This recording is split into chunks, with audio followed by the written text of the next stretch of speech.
오늘 말씀은 많은 사람들에게 잘 알려져 있는 그런 비유의 말씀이 등장하고 있는 내용입니다.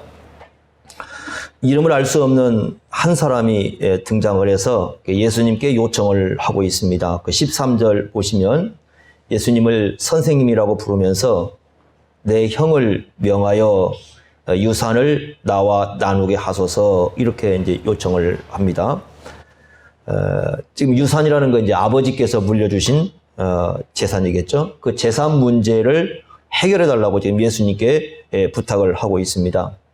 그 당시에는 이런 법정 논쟁이 벌어지면 보통 랍비들에게, 선생님들에게 찾아와서 부탁하는 일이 종종 있었습니다. 고대에 그 재산 상속하는 걸 보면 보통 장자들이 다른 아들들의 2배를 받습니다. 그런데 지금 이 상황을 보면 형이 동생의 몫까지 빼앗으려고 지금 한 것이 아닌가, 그렇게 생각이 됩니다. 예수님께 찾아와서 아버지의 재산을 좀 이렇게 잘 제대로 나눌 수 있도록 그렇게 해달라고 요청을 한 겁니다. 주님의 답변은 14절입니다. 14절 보십시오. 이르시되 이 사람아, 누가 나를 너희의 재판장이나 물건 나누는 자로 세웠느냐? 누가 나를 세웠느냐? 재판장이나 물건 나누는 자로 누가 나를 세웠느냐? 그러니까 예수님을 그런 분으로 하나님께서 세우신 것이 아니다, 이제 그런 뜻을 갖고 있습니다. 이 말씀 속에는 하나님께서 예수님을 세운 것은 물건을, 또 재산을 나누는 그런 재판장으로 세운 것이 아니다, 이렇게 말씀을 하고 있는 겁니다. 이 말씀을 우리가 이제 오해하지 말아야 할 게 있습니다. 어떤 오해냐면은 예수님은 우리의 물질에 대해서 전혀 관심이 없다, 그런 뜻으로 하시는 말씀이 아닙니다. 우리 예수님은 영혼 구원에만 관심이 있다, 그런 뜻이 아닙니다. 사실 이 구원이라는 것이 이제 그 교회에서 영혼 구원 이렇게 얘기하는데, 구원은 영혼 구원이라고 말하는 것은 반쪽짜리 진리입니다. 그러니까 성경적 의미는 영혼 구원이 아니라 전인 구원입니다. 그러니까 우리의 영혼만 구원받는 게 아니라 우리의 몸도 구원을 받습니다. 예수 믿으면 영혼 구원만이 아니라 전인 구원입니다. 그래서 성경에는 이 몸도 구원을 받고 뭐라고 부르고 있냐면 성령님의 전이라고 부르는 겁니다. 그게 구원받았을 때 쓰는 표현이거든요. 여러분 죽으면 우리의 영혼은 하늘로 가죠. 하늘로 갈 때 죽음과 동시에 영혼이 깨끗해진 죄가 없는 상태가 된다고 성경은 가르치고 있습니다. 우리 몸은 어디로 갑니까? 흙으로 가지 않습니까? 그런데 대유리문답에 뭐라고 고백을 하고 있느냐면 우리 몸이 흙으로 가는데 여전히 그리스도와 연합되어 있다, 이렇게 얘기합니다. 그러니까 우리 몸이, 예수 믿는 사람들은 죽어서 몸이 흙으로 갈지라도 여전히 예수님과 연합되어 있어서 다시 부활할 것임을 가르쳐주고 있습니다. 그 말은 무슨 뜻입니까? 영혼만 구원받은 게 아니라 무엇도 구원받았다는 뜻이냐면 몸도 이제 구원을 받은 거예요. 그래서 교회에서 가끔 영혼 구원 이렇게 쓰는데 나쁜 표현은 아닙니다만은 온전한 표현은 아니에요. 그러니까 우리의 구원은 영혼 구원만이 아니라 전인 구원입니다. 영혼뿐만 아니라 몸도 구원을 받은 거예요. 그래서 예수님을 믿으면 우리의 몸도 구원을 받습니다. 예수님께서는 그러니까 우리의 몸을 구원하시고 그 몸을 그대로 두시는 게 아니라 사실은 몸도 돌보시는 분이셔요. 영혼을 구원하시고 영혼을 돌보시잖아요. 몸도 구원을 받았다면 당연히 몸도 돌보시는 분이시죠. 그러니까 예수님은 물질에 관심이 없고 우리 몸에 관심이 없다, 우리 영혼에만 관심이 있다, 그렇게 성경은 가르치지 않습니다. 그러니까 성경은 예수님께서는 우리의 모든 걸 살피시고 돌보시는 분이다, 이렇게 말씀을 합니다. 또 예수님은 창조주이십니다. 요한복음 1장 3절에 보면 만물이 예수님으로 말미암아 지은 바 되었다, 그가 없이는 존재하지 않는다. 그러니까 우리도 예수님으로 말미암아 사실은 존재하는 거예요. 창조적인 관점에서 얘기하는 겁니다. 그러니까 성경은 예수님을 창조주라고 말씀을 합니다. 이 세상을 여러분 보시면 많은 부분이 물질로 구성이 되어 있지 않겠습니까? 예수님께서 자신이 창조한 것을 무관심하게 놔둘 리는 없겠죠. 그러니까 이 물질 세계에 예수님은 당연히 관심을 가지고 계신 겁니다. 그럼 마태복음 6장에 보시면 25절부터 30절까지 보면 염려하지 말라는 말씀 속에 이런 말씀을 합니다. 공중의 새를 봐라. 들의 백합화를 봐라. 저 아궁이에 들어가는 들풀을 봐라. 그 공중의 새나 들의 백합화나 아궁이에 들어가는 들풀 이거 다 누가 만드신 겁니까? 예수님이 만드신 거잖아요. 그럼 왜 그걸 가르쳐 준 겁니까? 그거 다 돌본다는 거잖아요. 예수님께서 다 돌보시고 하나님 아버지께서 다 돌보주고 계신다. 하물며 하나님의 자녀인 우리들을 돌보지 않겠는가? 이렇게 말씀을 하고 있습니다. 그러니까 하나님은 우리의 영혼만 관심을 갖고 있는 게 아니라 우리의 몸과 우리의 물질적인 모든 걸 관심을 가지고 돌보시는 그런 분이십니다. 그래서 우리가 주님께 주기도 드릴 때 일용할 양식을 달라고 기도하는 것도 우리 몸을 다 살피시기 때문에 그렇게 하시는 겁니다. 그러니까 이 말씀을 가지고 여러분들이 생각할 때 요건 예수님이 물질에 대해서는 전혀 관심이 없나 보다 이렇게 생각하시면 안 되는 겁니다. 그런 얘기를 하는 게 아니라 이건 다른 의도가 숨어 있습니다. 지금 이 한 사람의 문제가 뭔가를 여러분 우리가 정확히 인식하는 게 중요합니다. 13절 한번 자세히 보십시오. 이렇게 말씀합니다. 그냥 한 사람이 예수님을 찾아왔다라고 말하지 않습니다. 그 앞에 한 말씀이 더 붙어 있습니다. 뭐라고 되어 있습니까? 13절 보시면 무리 중에 한 사람, 여기 무리라는 표현을 쓰고 있습니다. 여기 말하는 무리는 누구일까? 어떤 사람들일까? 라는 걸 우리가 생각을 할 필요가 있다는 뜻이죠. 여기서 말하는 무리는 누굴까? 그랬을 때 여러분 12장 1절 한번 보십시오. 1절에 이렇게 말씀을 합니다. 그동안에 여기 무리라는 표현 나오죠? 무리 수만 명이 모여서 이렇게 말씀했습니다. 그러니까 무리 수만 명이 모여있다. 그러니까 여기 12장 1절에 나오는 무리 수만 명 가운데 한 사람이죠. 그렇지 않습니까? 그렇다고 한다면 1절부터 여러분 나오는데 2절부터 쭉 나오는데 1절부터 맞습니다. 1절부터 예수님께서 말씀을 하는데 1절부터 12절까지 하신 말씀을 지금 들었던 사람이에요. 이게 중요합니다. 그러니까 주님의 모든 말씀이 예수님의 모든 말씀이 굉장히 중요합니다. 그런데 이 말씀은 지금 예수님께서 상당히 중요한 얘기들을 하고 있습니다. 예를 든다면 5절 말씀 보시면 지옥에 대한 얘기를 하고 있습니다. 지옥 얘기를 합니다. 그 다음에 8절과 9절에 보시면 신앙 고백 얘기를 합니다. 그래서 누구든지 많은 사람들 앞에서 예수님을 시인하면 예수님께서도 시인할 것이지만 예수님을 부인하면 예수님께서도 부인할 것이다. 그런 말씀을 하고 있고요. 그리고 10절 말씀 보면 이 성령을 모독하는 자는 사하심을 받지 못하리라. 이런 말씀을 합니다. 그러니까 지금 이 말씀의 비중이라는 것이 굉장히 높습니다. 지옥을 얘기하고요. 신앙 고백을 얘기하고요. 성령을 모독하는 그런 얘기를 합니다. 지금 예수님의 말씀은 영원한 문제를 다루고 있습니다. 그리고 생명의 문제를 다루고 있습니다. 이 말씀이 지금 전해졌습니다. 그렇다면 지금 이 사람의 관심사가 어디로 가야 되냐면 예수님의 말씀으로 가야 되거든요. 예수님이 지금 하신 말씀이잖아요. 그러니까 영원한 생명에 관한 말씀을 하고 있고 그 다음에 신앙 고백에 대한 말씀도 하고 있고 성령에 대한 말씀도 하고 있으면 그 마음이 예수님의 말씀으로 이렇게 돌아가가지고 그래 내가 이러한 그 지옥에 그 던져지지 않는 길, 그 다음에 내가 어떻게 예수님을 신앙 고백하며 살아야 되며 어떻게 하면 내가 이 성령을 모독하지 않는 그런 길을 가야 될까? 이런 생각으로 이 마음이 들어가야 되는데 근데 그 마음 속을 지금 계속 사로잡고 있는 것은 지금 뭐냐면 재산 상속의 문제인 거예요.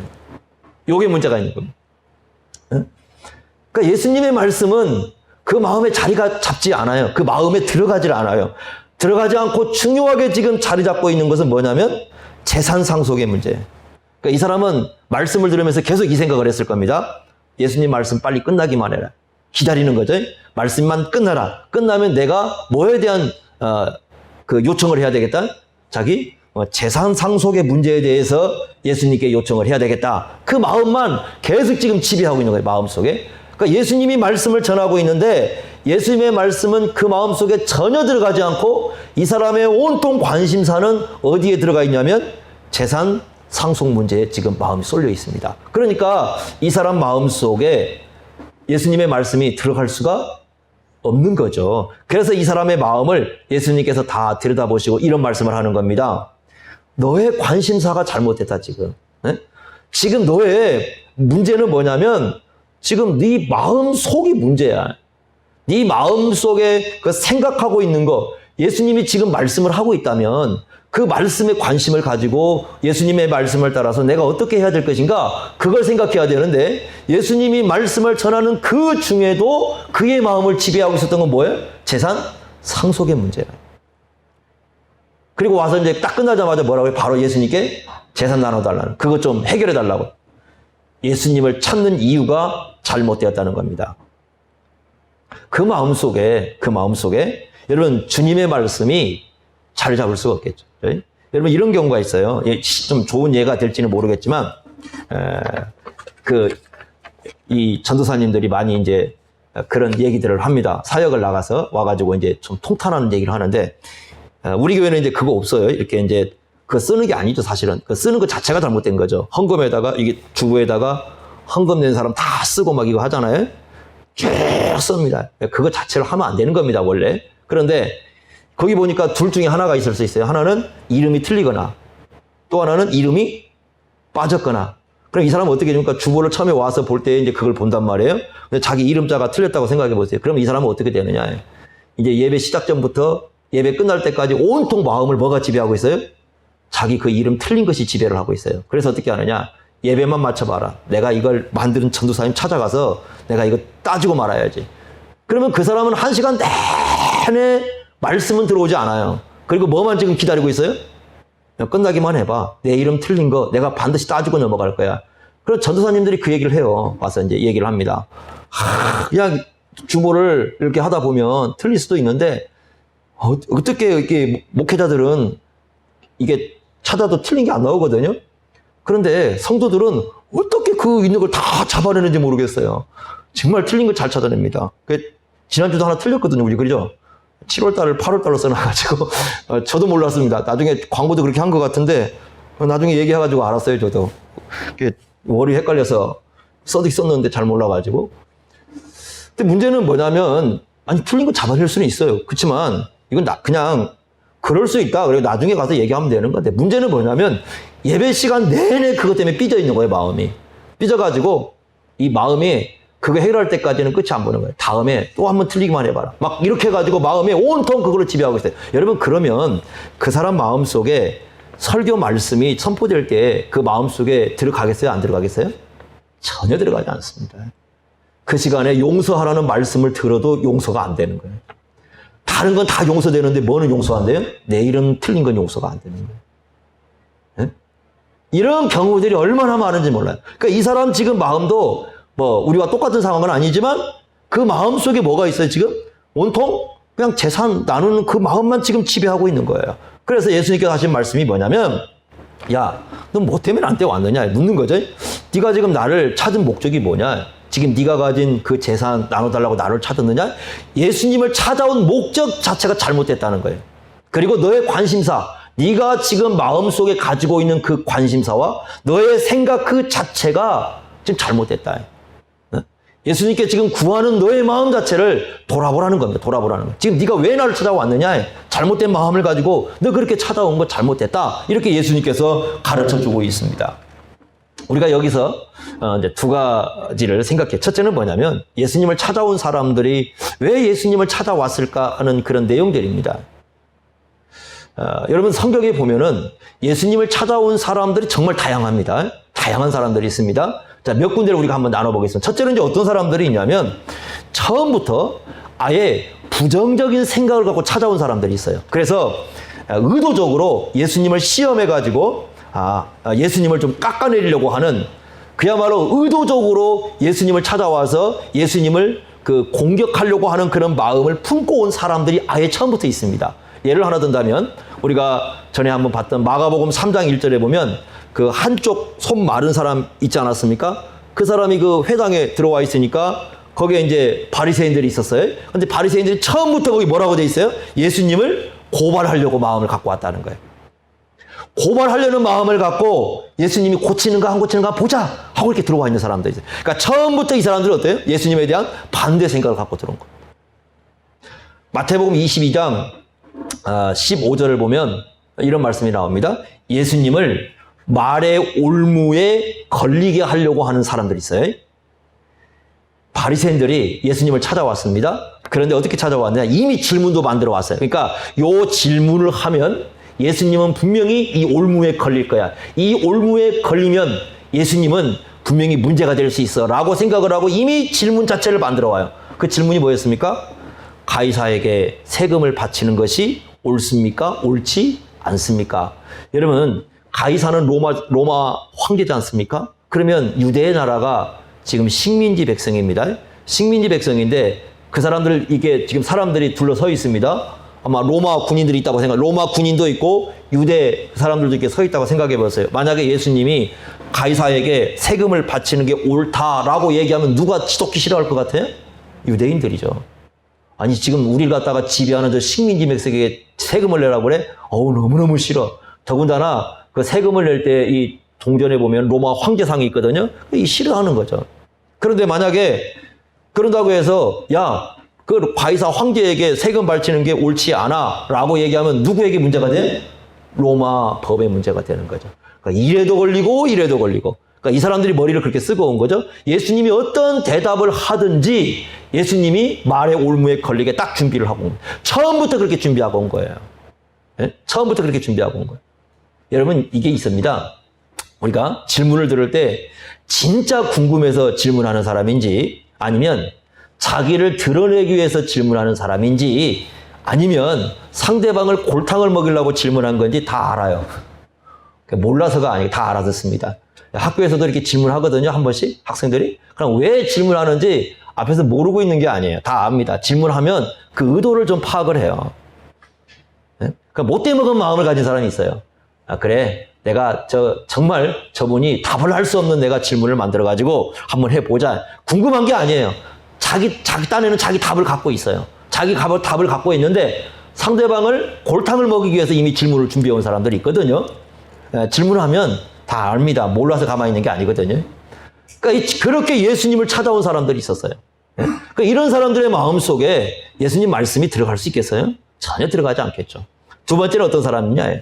진짜 예수님이 어떤 분인지를 좀 알고 싶어서 온 사람이 있습니다. 그래서 예수님이 좀 어떤 분인지도 알고 싶고, 그 다음에 예수님의 그 율법이라든가 예수님이 행하신 일에 대해서 예수님과 좀 대화를 나누고 싶어서 찾아온 사람들이 있어요. 이 사람들이 있습니다. 예를 든다면 요한복음 3장에 보면 니고데모 나오죠. 그러니까 니고데모는 정말 궁금한 거예요. 예수님이 누구신지. 자기의 생각에는 저분이 분명히 하나님께로부터 오신 분은 맞긴 맞는데 과연 그분의 정체가 뭘까? 그리고 도대체 이 율법에 대해서 어떤 생각을 하고 그럴까? 그랬을 때 예수님께서 거듭남에 대한 진리를 이 니고데모에게 가르쳐주지 않습니까? 그러니까 이때는 뭐냐면 예수님을 예를 들면 어떻게 막 넘어뜨려야겠다, 예수님을 좀 곤란에 빠뜨려야겠다, 그런 생각이 아니라 정말 자기는 궁금해서 찾아온 겁니다. 이제 그런 사람들이 있습니다. 이게 두 번째 예수님을 찾아온 사람입니다. 세 번째는 어떤 사람들이 있느냐? 이제 두 가지 이제 합쳐서 생각해 볼 수 있는데, 하나는 뭐냐면 현실적인 이유가 있어요. 그러니까 떡을 먹고 배가 부르니까 예수님을 찾아온 사람이에요. 그러니까 현실적인 충족 때문에 예수님을 찾아오고, 두 번째는 그 함께 같이 해서 병을 고쳐주고 예수님 치료해 주니까 그 병자들을 고쳐주는 표적을 보고 예수님을 찾아오는 사람들이 있습니다. 이 사람들은 어떻게 하냐면 계속적으로 예수님께서 그런 표적을 보여주길 원하는 겁니다. 자, 예를 들면 요한복음 6장에 가보면 우리가 잘 아는 사건이 있죠. 보리떡 5개와 물고기 2마리로 몇 명을 먹였습니까? 일단 거기 보면 남자들만 한 5,000명을 먹였죠. 그렇다고 한다면 뭐 학자들이 계산한 대로 한 2만 명에서 2만 5천 명 정도가 먹었다고 생각을 해보십시오. 보리떡 5개와 물고기 2마리로 한 2만 명 이상이 먹었다. 그리고도 남았다. 대단한 사건이죠. 그러니까 이 먹은 것을 경험한 사람들이 이제 예수님을 찾아오는데, 심지어는 요한복음 6장에 뭐라고 하냐면 예수님을 임금 삼으려고 했다. 예수님을 자기들의 왕으로 삼고 자기들의 임금으로 삼으려고 예수님을 찾아왔다는 건데, 예수님이 뭐라고 하느냐? 이렇게 말씀하는 거죠. 저 사람들이 나를 찾아온 목적이 뭔 줄 아냐? 예수님이 그 보리떡 5개와 물고기 2마리로 큰 표적을 보여줬으면 그 예수님이 누구지? 라고 생각을 하고 예수님이 어떤 분인가에 대한 관심을 갖고 그 예수님에 대해서 정말 자기들이 믿어야 될지 이런 생각을 갖고 예수님을 찾아와야 되는데, 그들이 예수님을 계속 찾아오는 이유는 그게 아니라는 거예요. 예수님이 하늘의 양식을 줘서 배부르게 주니까 그 먹을 것 때문에 찾아왔다는 거예요. 그리고 예수님이 그런 표적을 해결해 주니까 그 표적을 그냥 그걸 즐기는 거예요. 표적 자체를. 그래서 그것 때문에 예수님을 찾아왔다는 거예요. 떡을 먹고 배부른 까닭에 예수님을 찾아왔다 이렇게 말씀을 합니다. 그러면서 예수님이 말씀을 하시는 거예요. 갑자기 어떤 말씀을 하시냐면 예수님 자기가 생명의 떡이라는 겁니다. 내가 생명의 떡이다. 내가 하나님의 떡이다. 나는 하늘에서 내려왔어. 나를 먹어야 내 피를 먹고 내 살을 먹어야 영생을 얻을 수 있어. 이렇게 예수님이 얘기하니까 갑자기 예수님이 이런 말씀을 전해주죠. 떡을 주는 게 아니에요. 예수님이 떡을 주고 표적을 행하는 게 아니라 예수님 자신이 가장 큰 표적이라는 거예요. 예수님 자신이 하늘의 떡이고 하늘에서 내려온 분이고 하나님의 떡이고 생명과 영생을 주는 떡이라고 딱 설명을 합니다. 그러니까 다 어떻게 돼요? 그 사람들이? 예수님을 아까까지 말했던 막 임금 삼자고 막 찾아왔던 사람들이 전부 다 어떻게 돼요? 다 물러가 버려요. 예수님께서 다 가고 난 다음에 쟤들만 이렇게 남겨놓고 묻습니다. 너희도 가려느냐? 그랬더니 시몬 베드로가 뭐라고 답합니까? 주여, 영생의 말씀이 주께 있는데 우리가 누구에게 간단 말입니까? 라고 답을 합니다. 그 말은 뭐겠습니까? 예수님 곁에 남겠다는 뜻이죠. 자, 여러분 그런 사람들이 있어요. 그래서 이런 사람들이 있어요. 교회를 현실적인 이유로 갖고 찾아와요. 교회를 오니까 이렇더라. 교회를 오니까 이렇더라. 여러분들이 우리나라가 한참 복음이 막 들어와가지고 우리 한국교회가 이렇게 막 사람들이 막 교회에 몰려 들어올 때요. 어떤 얘기가 많았었냐면 그때 제가 교회 왔을 때 가장 많이 들은 것 중에 하나가 뭐냐면 미국이라는 나라예요. 그러니까 미국이라는 나라를 왜 많이 들었냐면 미국을 봐라요. 미국이라는 나라가 예수를 믿는 나라라 하나님께서 물질적인 복을 쏟아부어 줬다. 그때 마침 막 우리나라 잘 살기 운동 막 그런 거 할 때 아닙니까? 그러니까 사람들이 잘 살기 운동하고 미국이 나라를 되니까 그 나라가 예수 믿고 나니까 물질적 복을 받았다. 그래서 막 교회로 사람들이 몰려들지 않았습니까? 그런데 어느 순간에 미국 사람이나 우리 사람이나 비슷하게 살게 됐습니다. 그러니까 더 이상 예수님 필요가 없는 거예요. 그걸 찾았던 사람들은 예수님 필요가 없어요. 왜? 이제는 예수님 없이도 먹고 살게 돼 있어요. 그리고 교회가 예전에 없을 때는 정말 교회에서 그 먹을 것 이렇게 줬을 때 얼마나 그걸 감사하고 했는데 지금은 동사무소 가면 다 줘요. 없으면. 굳이 교회로 올 이유가 없어요, 사람들이. 그러니까 점점 이제는 교회가 필요 없는 존재가 된 거죠, 자기들에게. 오히려 귀찮은 존재가 된 거예요. 그래서 나중에 이제 이 점점 나라가 잘 살게 되고 또 부유해지고 자기들이 얻을 수 있는 것들이 많이 생기니까 더 이상 교회는 의미가 없어진 거예요, 자기들이. 그러니까 예수님에 대한 관심 때문에 찾아온 게 아니라 현실적인 이유 때문에 교회를 찾아온 것들이죠.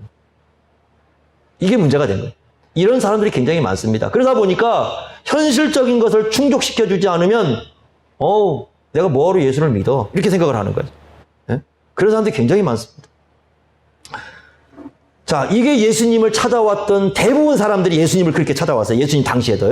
그러나 이런 사람들은 거의 예수님을 따르지 않습니다, 결국은. 자, 그 다음에 네 번째는 이제 어떤 사람들이 있느냐. 진짜 죄 문제 때문에 찾아온 사람들이 있습니다. 자기 죄에 대한 인식을 해요. 그러니까 내 죄가 내가 이렇게 된 것이 내 죄 때문이야.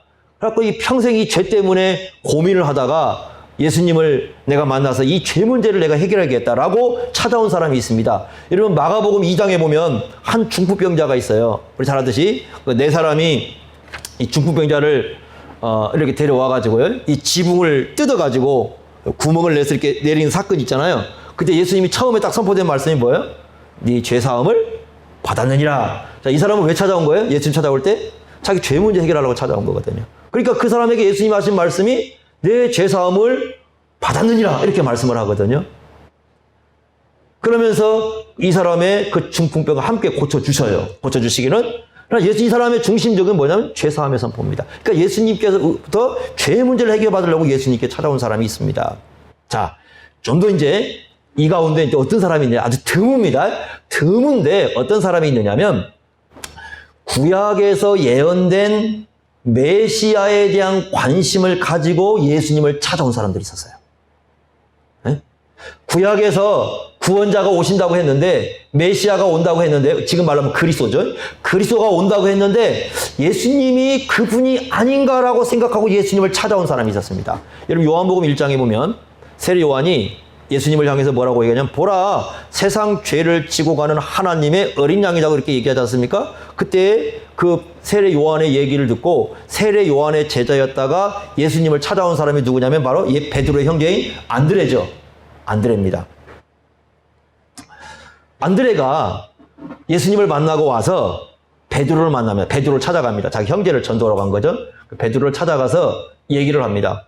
그때 한 얘기가 뭐냐면 이렇게 요약되어 있습니다. 우리가 메시아를 만났다. 그러니까 지금 이 사람에겐, 안드레에게는 메시아를 만난 것이 큰 의미가 있어요, 지금. 그죠? 큰 의미가 있고, 이 메시아를 만난 것이 큰 기쁨이 된 거예요. 여러분, 안드레가 예수님을 찾아가가지고 병 고침 받은 거 없어요. 그런다고 해서 귀신 나간 것도 없어요. 예수님 찾아가 돈 받은 것도 없고요. 예수님이 주신 음식 먹은 것도 없어요. 아무것도 없어요. 현실적인 정치 문제, 경제 문제, 사회 문화, 어느 건 해결도 본 거 하나도 없습니다. 다만, 안드레가 가서 예수님을 만났을 때, 예수님을 뵀을 때 예수님이 어떤 분이라 한 가지 깨달음만 얻었어요. 그분이 누구라는 겁니까? 구약에서 예언한 바로 그 메시아라는 거예요. 안드레는 그게 최고의, 예수님을 만났던 최고의 기쁨이 되었던 것입니다. 그래서 그것 때문에 기쁨이 되어서 내가 메시아를 만났다고 기뻐하고 예수님 만난 걸 즐거워하는 그런 모습을 볼 수 있습니다. 이게 이제 안드레의 모습이거든요. 자, 우리가 이 가운데 이제 예수님을 그래도 정상적으로 찾아왔다고 볼 수 있는 사람 두 사람이라고 볼 수 있겠죠. 하나는 죄사함을 받기 위해서 온 사람이고요. 또 하나는 메시아에 대한 관심, 우리의 구원자에 대한 관심 때문에 예수님을 찾아온 사람이라고 볼 수가 있습니다. 지금 이 사람, 여기 나온 사람은 왜 예수님을 찾아왔느냐? 현실적인 문제예요, 지금. 그죠? 무슨 문제입니까? 재산 분쟁 문제가 발생했고 그 재산을 나눠서 달라는 현실적인 문제를 갖고 예수님을 찾아왔어요. 그런데 예수님께서 이 사람들의 마음 중심에 무엇이 있다는 걸 본 겁니까? 지금 탐심이라는 거예요. 네? 예수님은 이 사람들의 탐심을 보시고 이렇게 말씀하는 겁니다. 나는 너희들의 탐심을 채워주기 위해서 이 땅에 있는 사람이 아니라는 거예요. 예수님을, 너희들 욕심을 채우려고 예수님 찾지 마라. 너희들 지금 이 재산 문제 가지고 그 분쟁 가지고 그거 예수님으로부터 그거 얻겠다고 그거 찾지 마라. 널 탐심 갖고 예수님 찾아봐야 예수님은 거기에 충족시킬 분이 아니다, 이렇게 말씀합니다. 그리고 비유 하나를 말씀해 주시죠. 뭐라고 합니까? 여기 핵심은 뭐냐면 모든 걸 내 것이라고 주장합니다. 여러분 18절 말씀 보세요. 또 이러되 내가 이렇게 하리라. 내 곡간이라고 하죠. 내 거다. 그 곡간 내 거야. 헐고 더 크게 짓고 내 모든 곡식과 물건, 저기 있는 모든 곡식이 내 거고 저기 있는 모든 물건이 내 거야. 내 거라는 거 강력히 주장하는 사람입니다. 요것도 내 거, 요것도 내 거, 요것도 내 거라고 하죠. 심지어 19절에 보니까 뭐라고 얘기합니까? 19절 보세요. 또한 내가, 그다음에 뭐라고 돼 있어요? 내 영혼, 영혼까지, 자기 영혼까지도 누구 거라는 거예요, 지금? 자기 거라는 거예요. 다 주장하는 거죠. 곡간 내 거야. 곡식 내 거야. 저 물건 내 거야. 그죠? 다 내 거야. 심지어는 영혼도, 내 영혼 내 거야. 이렇게 얘기합니다. 20절에 뭐라고 얘기합니까? 이때 이제 하나님이 하신 말씀. 하나님이 이르시되 어리석은 자야, 오늘 밤에 내 영혼을 도로 찾으리니. 그러면 내 준비한 것이 누구의 것이 되겠느냐? 네 거라고 주장한 거, 내 거라고, 내 거야, 요것도 내 거야, 요것도 내 거야, 요것도 내 거야. 만약에 하나님이 내 영혼을 거두어 가면 그거 다 누구 되겠습니까? 뭘 하나를 쓰겠습니까? 안 그러겠습니까? 그러니까 영혼도 자기 게 아니죠, 거둬가시면. 안 그렇습니까? 영혼도 자기 거. 영혼을 거둬간다는 것은 그 영혼의 주인이 누구라는 거예요? 생명의 주인이 하나님이시라는 거잖아요. 생명의 주인인 하나님이시 오셔가지고 그날 밤에 영혼을 데려간다고 한번 해보세요. 그러면 그 많이 쌓아오는 게 다 누구 되는 거야, 그 말이야. 누구 거냐? 누가 쓰고 가냐, 그거. 너 어리석다. 참 어리석은 사람이다, 너. 이렇게 얘기하지 않습니까? 그래서 지금 이 사람의 이 예수님을 찾아와서 예수님부터 재산을 나눠달라고 하는 그 사람의 마음 속에는 어떤 생각을 지금 갖고 있다는 거예요? 근본으로 들어가면 탐심이고, 탐심, 욕심이 있고. 그리고 어떤 생각을 하고 있느냐? 그 아버지의 모든 게 다 누구라는 거예요? 내 것이라는 의식을 갖고 있다는 거죠. 내꺼라는 의식을 갖고 있고 그 밑에는 탐심이 작동하고 있어요. 예수님은 그런 탐심을 채워주거나 욕심을 채워주기 위해서 이 땅에 존재하는 분이 아니다. 그러니까 이런 얘기죠. 첫째는 너의 관심사 버려라. 너의 잘못된 관심사를 버려라.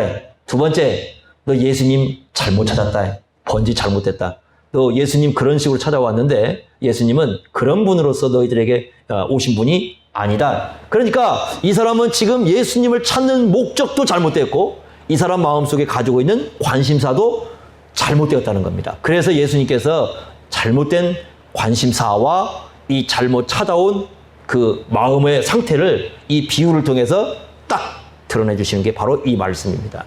자, 그러면 두 번째 우리가 질문. 우리는 왜 예수님을 찾을까요? 우리는 왜 예수님을 찾을까? 그죠? 그러면 우리가 왜 예수님을 찾느냐 하는 문제는 날마다의 우리의 관심사가 어디에 있을까라는 질문을 좀 해보면 답을 찾을 수가 있습니다. 그러면 과연 예수님이 우리에게 어떤 의미로 존재하시는가? 그리고 우리가 예수님을 찾아야 할 뿐인가가 생각이 될 거예요. 우리의 관심사. 그래서 제 성경을 통해서 한번 몇 가지를 생각해 보겠는데 한번 여러분 우리가 한번 질문을 한번 해보고 5가지 놓고 한번 생각해 보겠습니다. 5가지 주제를 놓고. 자, 어떤 중이냐면 삶과 죽음의 문제를 한번 생각해 보세요. 예수님이 지금 여기 생명의 문제를 다뤘기 때문에 우리의 삶과 죽음, 영원한 생명의 문제에 있어서 여러분 예수님은 어떤 분일까요? 과연 우리의 삶과 죽음의 문제에 있어서 그리고 영원한 생명의 문제에 있어서 예수님은 과연 우리에게 어떤 분으로 존재하실까? 요거에 대한 질문을 좀 여러 번 해보셔야 됩니다. 사도 바울은 이렇게 얘기했습니다. 사는 것도 주를 위하여, 죽는 것도 주를 위하여. 그래서 사나 죽으나 우리가 누구의 것이다고요? 주님의 것이다. 바울은 그런 생각을 했어요. 그러니까 자신의 삶과 자신의 죽음과 자신의 영원한 생명을 누구와 연관을 지었어요? 예수님과 연관을 지었어요. 살아도 주님과 관련이 있고 죽는 것도 주님과 관련이 있고 그래서 사나 죽으나 나는 주님의 것이기 때문에 나는 존재할 수가 없다. 어때요? 여러분들에게 이런 고백이 함께 됩니까? 이게 첫 번째 질문입니다. 여러분의 살아가는 목적, 여러분의 삶과 여러분의 죽음에 있어서 예수님은 어떤 분이시냐는 질문이 가장 중요합니다. 두 번째는 아까 죄 문제를 얘기했으니까요. 모든 인간의 가장 근본적인 문제는 죄 문제입니다. 사실은 인간의 모든 문제 중에 하나는 죄 문제인데 이 죄 문제에 있어서 예수님은 어떤 분일까? 우리에게 이 죄 문제 있지 않습니까? 그죠? 우리는 죄인이고 죄를 짓고 살아가는 사람이고 모든 사람들은 죄인입니다. 사실 하나님 앞에 서서 나 죄 없다 그렇게 말할 수 있는 사람은 한 사람도 없어요. 없습니다. 세상법을 다 지켰다고 죄 없는 거 아니에요. 세상법 다 지켰다고 죄 없는 거 아니에요. 여러분 미워하는 사람 있겠어요? 없겠어요? 살다가 평생 동안 나는 미워하는 사람 없었어 그러는데 그 누가 알아요? 자기 어릴 때 기억납니까? 미워하는 사람이 있을 수 있죠. 집안에도 왼수가 있고 안 그렇습니까? 우리에게 그러한 것도 죄죠. 그러면 이런 죄의 문제에 있어서 예수님은 어떤 분일까? 이것이 중요한 겁니다. 과연 이런 고백이 나올 수 있는가?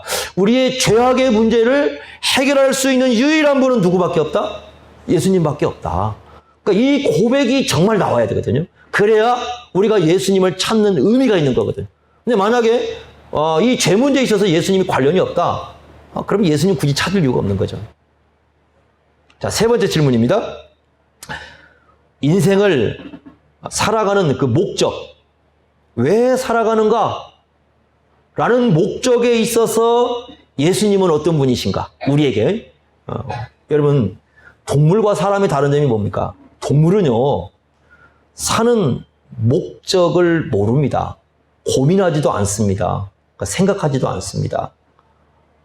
저희 집에 사는 고양이 2마리가 있는데, 그 2마리가 집안에 이렇게 이제 갇혀 있다고 집에서 살지 않습니까? 그러면 집에를 들어가니까 어느 날 둘이 회의를 해가지고 앉아서 왜 우리가 이렇게 살아야 되나? 내가 왜 고양이로 태어났지? 하나님이 왜 나를 고양이로 만들었지? 그리고 나는 왜 이렇게 살아야 되지?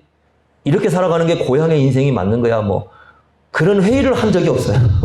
그냥 가면 좋다고 막 뭘 긁기나 했었고, 긁는 것도 그냥 기분 나쁘게 우리가 써야 될 것을 다 긁어내지고 그러지 않습니까? 걔들이 모여가지고 뭐 인생 회의하지 않습니다. 동물들의 특징은 뭐냐면 인생을 왜 살아야 되는지, 그들은 왜 살아야 되는지 고민하지 않아요. 그런데 사람은 만약에 고양이처럼 그렇게 방 안에다가 가둬놓고 1년 살고 2년을 살아러 가면 아마 차라리 죽는 게 나을 거예요. 그죠? 왜요?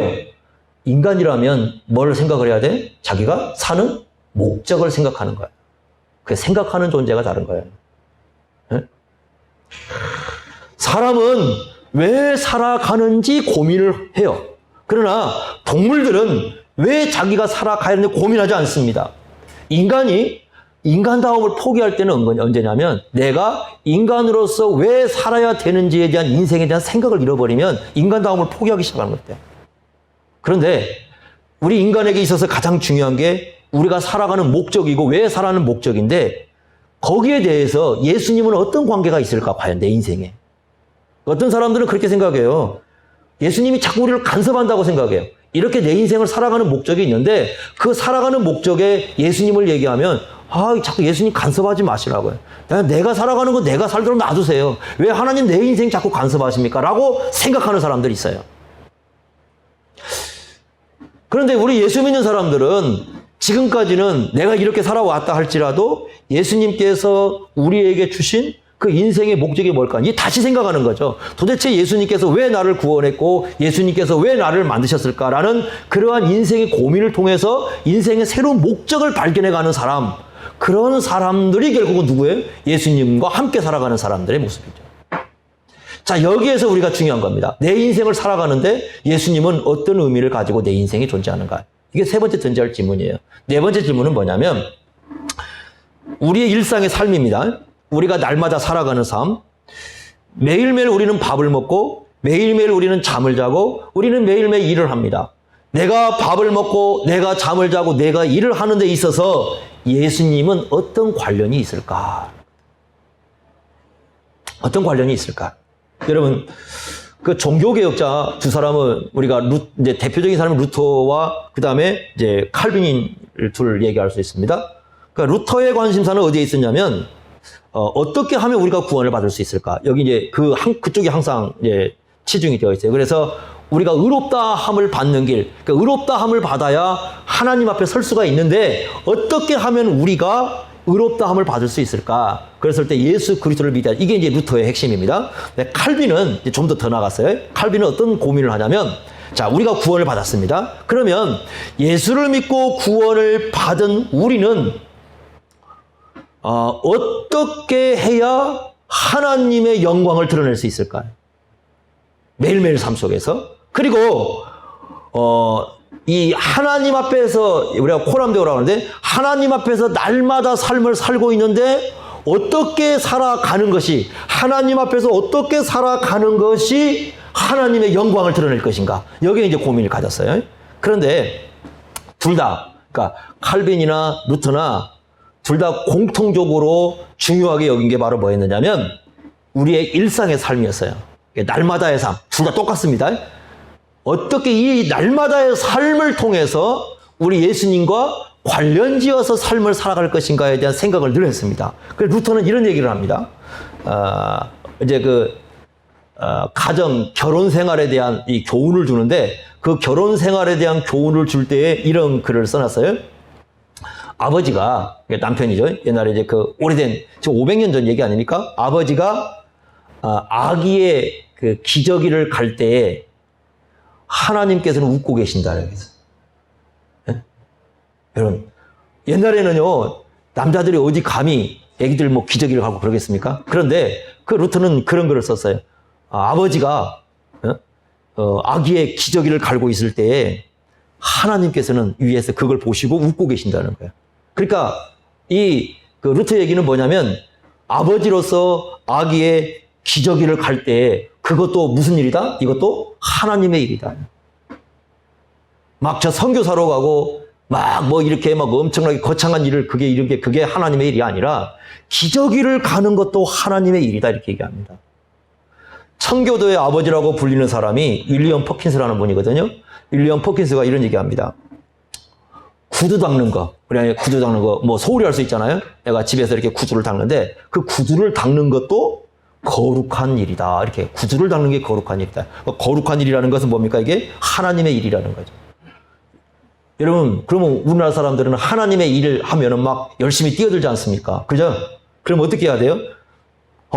만약에 루터 얘기라면 남자들은 열심히 뭘 가지고 갈 수 있어야 돼? 막 기저귀도 갈아야 되고, 열심히 구두도 닦고, 막 그런 거 해야 돼. 이게 다 하나님 나라 일이거든요? 그래서 종교개혁의 가장 핵심 중에 하나가 뭐냐면 일상의 삶의 발견이라고 얘기합니다. 그 이전까지는 구분을 했어요. 그래서 일상의 삶은 그냥 좀 하찮고 초라하고 그 다음에 영적인 일이라 해가지고 뭔가 막 수도사가 되고 아니면 선교사가 되고 이건 엄청나게 거룩한 일이고 이렇게 생각을 했거든요. 그런데 종교개혁자는 그게 아니라 우리가 살아가는 모든 삶이 다 어떤 일이다? 거룩한 일이다. 밥 먹는 것도 거룩하고 잠자는 것도 거룩하고 그래서 이 일상의 모든 삶을 하나님 앞에서 예수님과 어떤 관련 속에서 행해야 되는지를 늘 생각해야 된다는 거예요. 심지어 예수님이 뭐라고 말씀하셨어요? 냉수 한 그릇 주는 것도 누가 관련이 있다고 그래? 예수님과 관련이 있다고 그래요. 그죠? 그러니까 여러분들이요, 숨 쉬는 것도 예수님과 관련이 있어야 되고, 잠자는 것도, 밥을 먹는 것도, 뭘 하든지 예수님과 관련을 갖게 되는.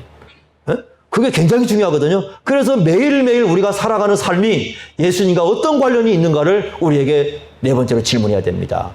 마지막 다섯 번째 질문은 이겁니다. 자, 예배, 우리가 예배하는 사람들이죠. 예배는 이렇게 볼 수 있습니다. 예배는 신학과 신앙의 총화 이렇게 볼 수 있어요. 그러니까 우리의 신학과 우리의 신앙을 드러내는 게 예배예요. 그래서 예수 믿는 사람 늘 예배하고 살아요. 그죠? 주일마다 모여서 예배하고 또 70대 때로 예배를 합니다. 그러면 우리의 예배와 예수님과는 어떤 관련이 있을까요? 우리는 왜 예배해야 되고 우리의 예배의 중심 속에 예수님이 계시는가? 그러니까 이 질문을 해야 되겠죠? 여러분, 종교개혁의 모토가 그래서 이런 겁니다. 교회가 있는 곳에 예배가 있는 게 아니라 예배가 있는 곳에 교회가 있다. 이게 굉장히 중요하거든요. 그러니까 교회라는 게 딱 교회가 있어요. 그러면 거기서 예배를 드리면 그게 좋은 게 아니라 올바른 예배가 드려지는 곳이 진정한 교회가 있다. 이렇게 얘기를 합니다. 그렇다면 예수 믿는 사람들 속에는 항상 이 예배라는 게 중심에 있거든요. 그렇다면 이 예배가 예수님과 어떤 관련이 있을까라는 겁니다. 우리가 왜 예배해야 되는가? 이걸 예수님과 관련해서 물어야 되거든요. 그리고 예배의 중심 속에 우리 예수님이 계시는가? 그리고 우리의 마음속에 예배하러 나올 때 정말 예수님도 예배하겠다. 성부 하나님도 예배하지만 예수님도 우리가 예배하고 예수님을 찬송해야 되겠다는 그런 마음을 가지고 예배당에 나오는가 하는 겁니다. 이게 굉장히 중요하거든요. 그래서 이 다섯 가지의 질문, 즉 삶과 죽음, 영원한 문제에서 예수님은 나와 어떤 관련이 있는가? 두 번째는 죄의 문제에 있어서 예수님과 나는 어떤 관련이 있는가? 세 번째는 인생을 살아가는 목적에 있어서 예수님은 어떤 관련이 있는가? 네 번째는 매일매일 살아가는 일상의 삶에 있어서 예수님은 어떤 관련이 있는가? 마지막 다섯 번째는 예배에 있어서 예수님은 어떤 관련이 있는가? 여러분이나 저가 여기에서 진정한 답을 찾을 때에 예수님을 찾는 올바른 목적이 우리 마음속에 형성이 되는 거예요. 그런데 이런 다섯 가지에 대한 질문을 던져서 예수님을 통해서 답을 찾지 못하면 결국 왜 예수님을 찾는가? 아마 여기 나와 있는 사람과 같을 수 있어요. 자기가 원하는 걸 얻기 위해서 예수님 찾을 수 있습니다. 그렇다면 예수님 말씀 똑같습니다. 잘못 찾았다는 겁니다. 잘못 찾았어요. 예수님을 그런 목적을 갖고 온다면 잘못 찾은 거다. 다른 데 가서 그걸 찾아봐야지 예수님은 그거 해결해 줄 분은 아니다. 그리고 예수님은 이런 겁니다. 예수님 믿는 모든 사람들은 예수님께서 돌봐주시지만 예수님을 찾아오는 목적이 그걸 갖고 온다면 그건 아니라는 겁니다.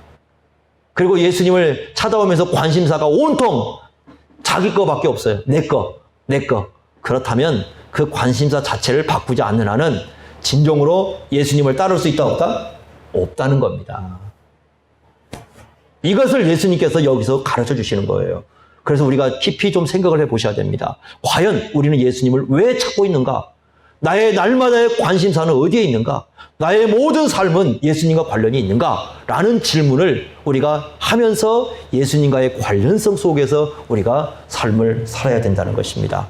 우리의 진정한 관심사, 그것은 바로 예수님의 말씀을 따르는 데 있어야 된다는 거예요.